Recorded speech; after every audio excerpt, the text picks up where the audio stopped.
이난했어 인사드립니다. 페시아어 샤흐나메 나오늘 잘고아루답의 사연을 읽겠습니다.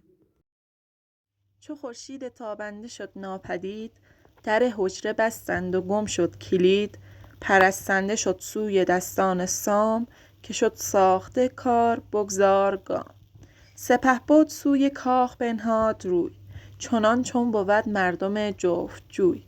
برآمد سیه چشم گلرخ به بام، چو سرو سهی بر سرش ماه تام. چون از دور دستان سام سوار، بدید آمد آن دختر نامدار. دو بیجاده بگشاد و آواز داد، که شاد آمدی ای جوانمرد شاد.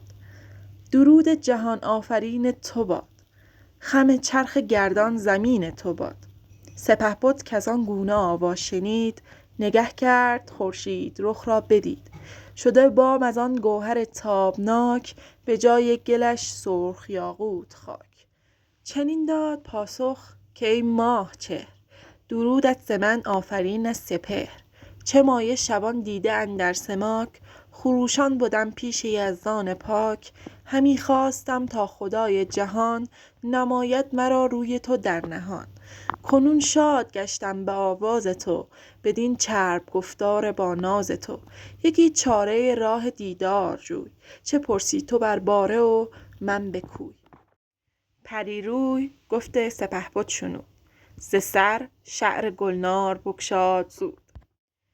کمندی گشاد او ز سرو بلند، که از مشک زانسان نپیچد کمند. خم اندر خم و مار بر مار بر، بران غبغبش نار بر نار بر.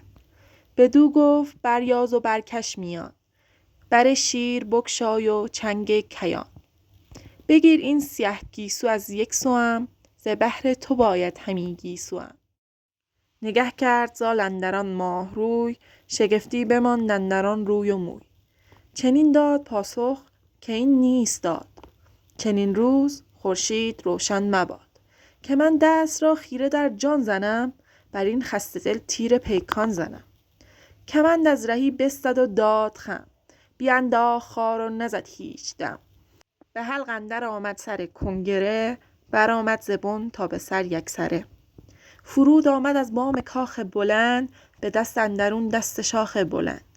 شگفتی بماند اندرو زال زر، بران روی و آن موی و بالا و فر. دو رخساره چون لاله اندر سمن، سر زلف جعدش شکن بر شکن. سپهبد چنین گفت با ماه روی، که ای سرو سیمین پر از رنگ و بوی. منوچهر چو بشنود داستان، نباشد بدین کار هم داستان. همان سام نیرم برآرد خروش، کف اندازد و بر من آید به جوش. ولیکن سر مایه جان است و تن، همان خوار گیرم بپوشم کفن. پذیرفتم از دادگر داورم، که هرگز ز پیمان تو نگذرم.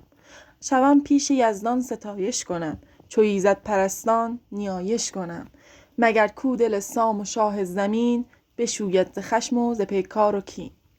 جهان آفرین بشنود گفت من، مگر کاشکارا شوی جفت من. بدو گفت رودابه من همچنین، پذیرفتم از داور داد و دین. که بر من نباشد کسی پادشا، جهان آفرین بر زبانم گوا. جز از پهلوان جهان زال زر، که با تخت و تاج است و با زیب و فر. چنین تا سپیده برآمد ز جای، تبیره برآمد ز پر سرای. پس آن ماه را شاه پدرود کرد، بر خویشتار و برش پود کرد. ز بالا کمند اندر افگند زال، فرود آمد از کاخ فرخ همان.